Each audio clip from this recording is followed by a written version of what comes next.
Welcome to my weekly review. Look, you are looking at a daily chart of the Nasdaq, and you can see this black line is the 200 simple moving average, and you can see it's downtrending and downtrending and downtrending. But something happened on Friday where it stopped going lower. And you can just look at the black line there at the bottom, 11,406, 405.45, 405.50, ticked up. 403.79, it ticked down. And then on Friday, 403.92. So it went from 403.79 to 403.92. So it ticked up. So this looks like it's bottoming here and it's starting to tick higher. And is that significant at all? Or why should we pay attention to that? Good question. I'm going to go back to the previous bear market in 2010 when it broke through the 200 simple moving average right here. This is 2009. Remember when Mark Haynes called the bottom here on March, I believe it was this date here, March 10th or March 9th, 2009, this day right here, March 10th. 2009, or yeah. And so and you can see that the 200 simple moving average is still trending lower. After he called the bottom, it rallied back up to the 200, had a little bit of resistance here, had a little trouble getting through it, but this 200 simple moving average did not start ticking higher until you can see this day right here, the 23rd, I believe. There it is. It's 6/18/91, 6/18/81, 6/19/36. There it is, July 23rd. So from March 10th to July 23rd, it took that amount of time, more than 4 months, if I can do my math properly, to for the bottom to form, for it to rally through the 200, and for this 200 simple moving average to start trending higher.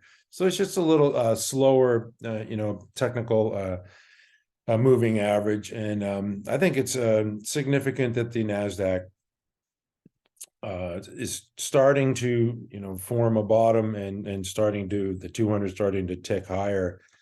If I was short in this market, we have such negative news, and the Federal Reserve is going to raise interest rates until their eyes bleed, and there's just a lot of negativity, and the thing won't go down.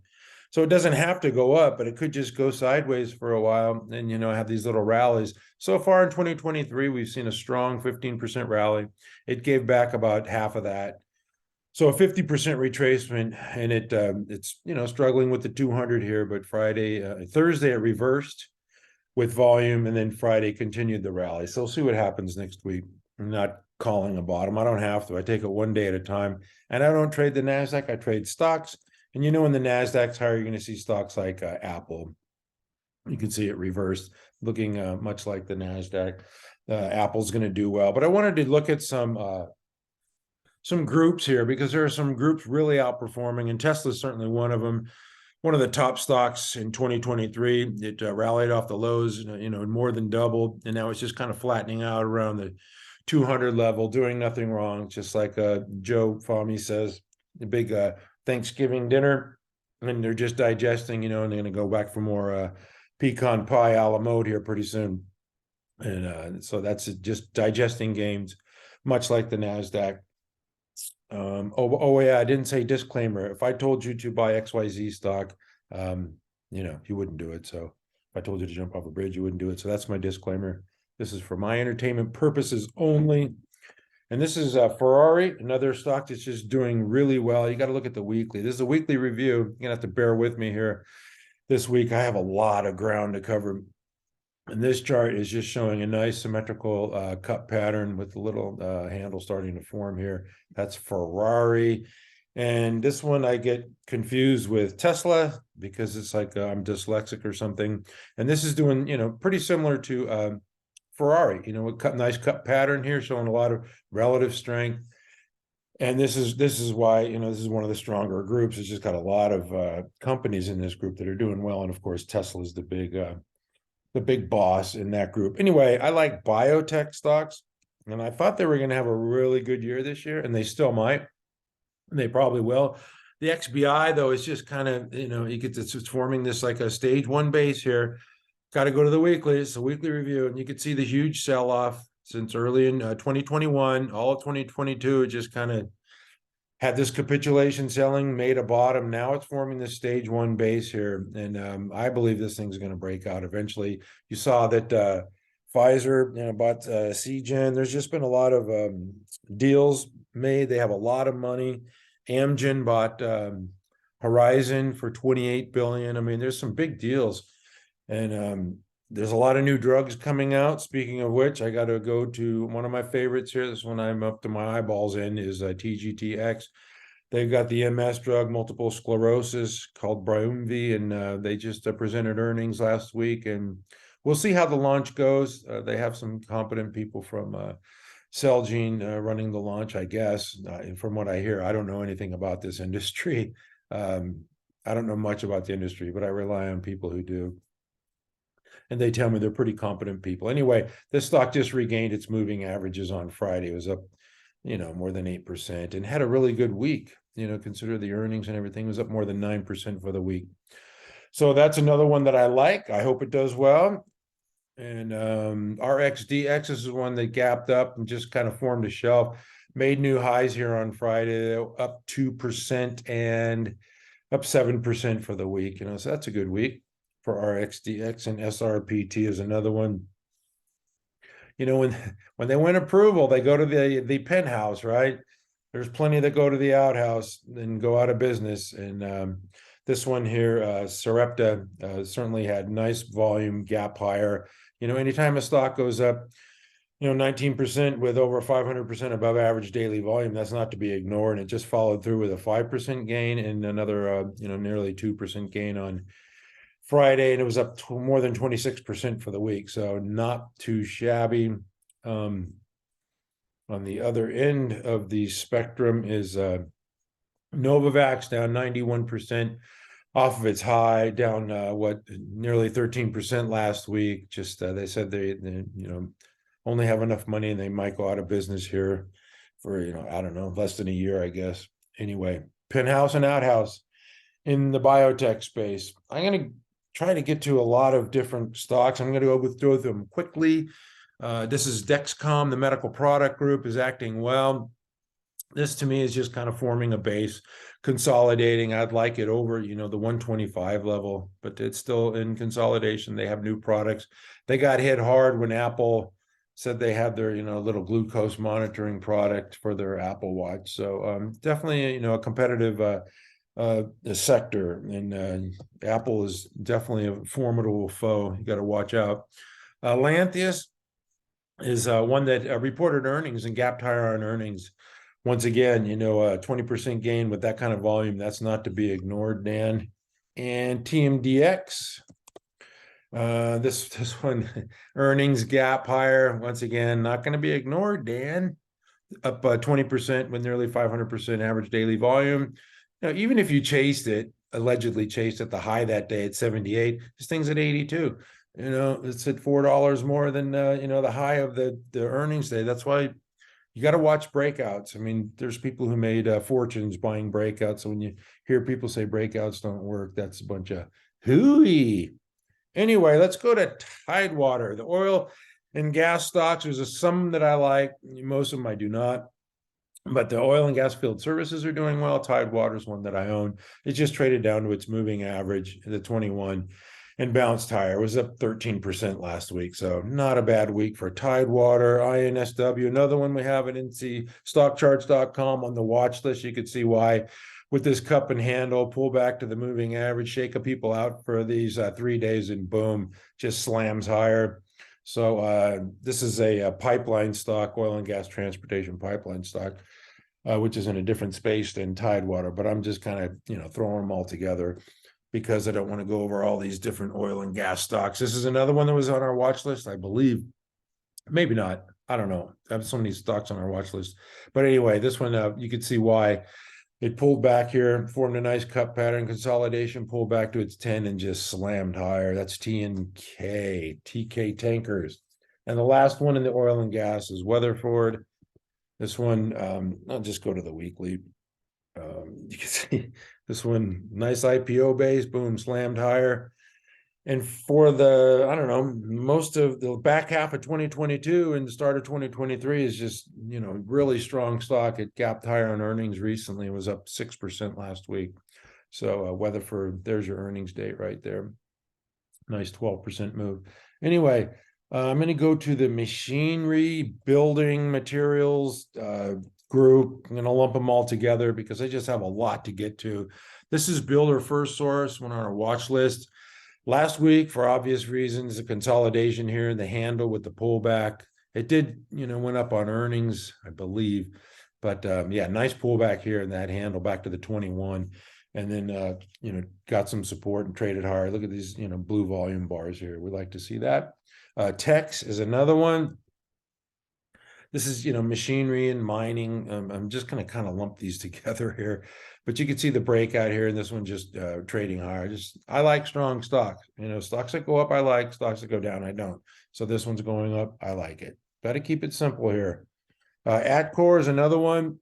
In the building construction group, you can see the consolidation here, the pattern, and just gapped higher. I believe that was earnings. I'm pretty sure that was earnings, 14% gain, and it's just pulled back to the 21, which we've been seeing a lot lately with the indexes in February pulling back. A lot of these strong stocks are finding support at moving averages, so you got to pay attention to that. LYTS, somebody on Twitter turned me on to this stock. I do not own it, but that's a kind of trend that, I like. You can see it being supported at the 21. 21 is the magic number. BECN, let me see. This is a roofing company, right? Yeah, so it's just consolidation. I'm a little leery of stocks that go sideways forever. You got to go up eventually. I don't know why I put that one in there. Oh, it made a new high on Friday. That's why. Okay. And then TGLS, my friend Stock Chart Art. He likes this one. He keeps telling me this is a leader, this is a winner, and it certainly is. Look at this, support at the 21. So congrats to James at Stock Chart Art. And I hope he's doing well. Retail, I got to get to the retail. ELF, I go over this almost daily on my daily reviews. Just a stair stepper. I mean, it gaps higher on earnings. You can see this big consolidation, gaps higher, flattens out, gaps higher, flattens out, gaps higher, flattens out, total stair stepper. But, hey, $75 and it was 33 in the middle of last summer. So that's a nice, strong move. In the retail space, I put Bowl in here for my friend Mike Webster and Duckman.